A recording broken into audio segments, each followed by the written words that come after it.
Puji Tuhan. Shalom. Kasih anugerah dari Tuhan kita Yesus Kristus menyertai kita semua hari ini, besok, sampai selama-lamanya. Kita yang beribadah kepada Tuhan, saya percaya pasti mengalami lawatan Tuhan dan pasti mengalami dan menikmati berkat-berkat Tuhan. Puji Tuhan. Firman Tuhan saya bacakan di dalam Pengkhotbah 12 ayat yang ke-13. Demikian firman Tuhan.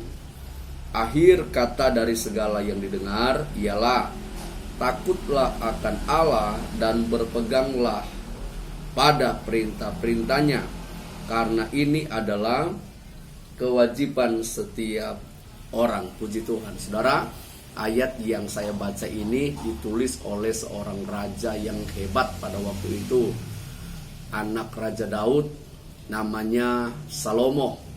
Seorang raja yang diperlengkapi dengan roh hikmat, roh bijaksana dan yang luar biasa dari Tuhan.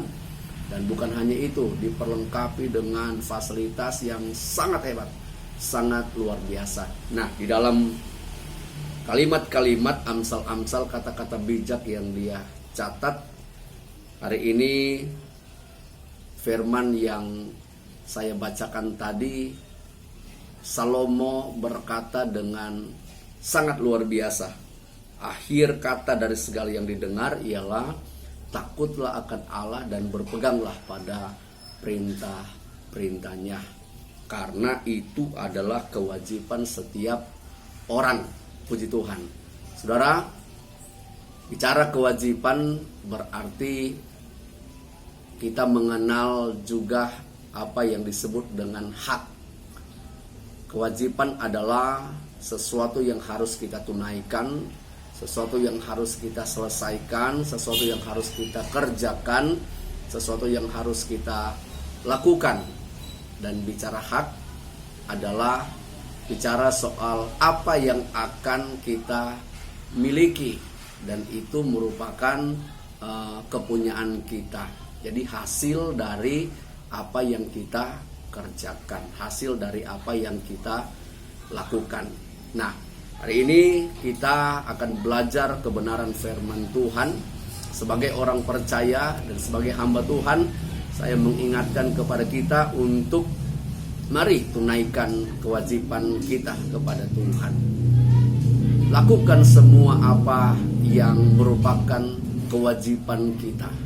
Jangan dulu meminta hak kita kepada Tuhan, meminta pertolongan Tuhan, meminta pemberkatan Tuhan, meminta semua anugerah dari Tuhan. Jangan dulu, tetapi lakukan saja kewajiban yang harus kita kerjakan.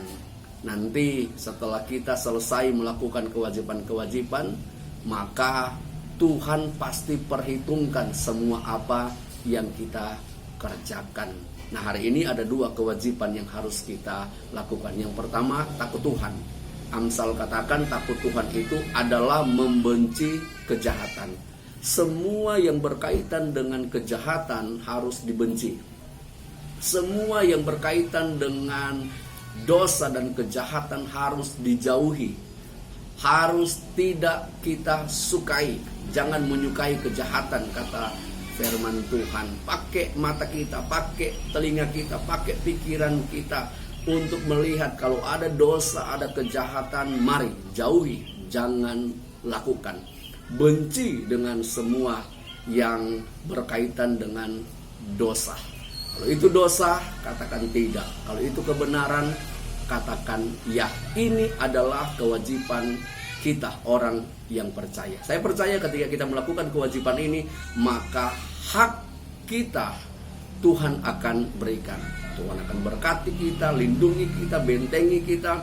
Tuhan akan dengar doa-doa kita, dan Tuhan akan tetap bersama-sama dengan kita. Tuhan tidak akan biarkan kita. Tuhan tidak akan permalukan kita. Kita tidak berkekurangan. Sebaliknya kita berkelimpahan dalam anugerah Tuhan. Ini yang pertama. Yang kedua, lakukan perintah-perintah Tuhan. Puji Tuhan. Perintah-perintah Tuhan ada di sini, ada di Alkitab. semua yang berkaitan dengan perintah Tuhan, apa yang Tuhan perintahkan, apa yang kita tahu, apa yang kita pahami mengenai perintah Tuhan, mari lakukan itu, perjuangkan itu, upayakan itu, lakukan sekuat tenaga kita, lakukan segenap hati kita, lakukan setulus hidup kita, lakukan semuanya untuk Tuhan yang kita pahami. Makanya kita harus baca firman Tuhan supaya kita mengerti mana perintah Tuhan yang harus kita kerjakan. Semua perintah Tuhan ada di Alkitab ini. Semua hukum-hukum Tuhan ada di Alkitab ini. Nah, firman Tuhan katakan kewajiban kita mencari tahu perintah-perintah itu. Dan bukan hanya kita tahu, kita mengerti, tapi kita melakukan perintah-perintah itu. Maka saya percaya semua hak kita dari Tuhan akan kita nikmati, akan kita peroleh. Tuhan Yesus memberkati kita semua dan selamat beribadah. Shalom.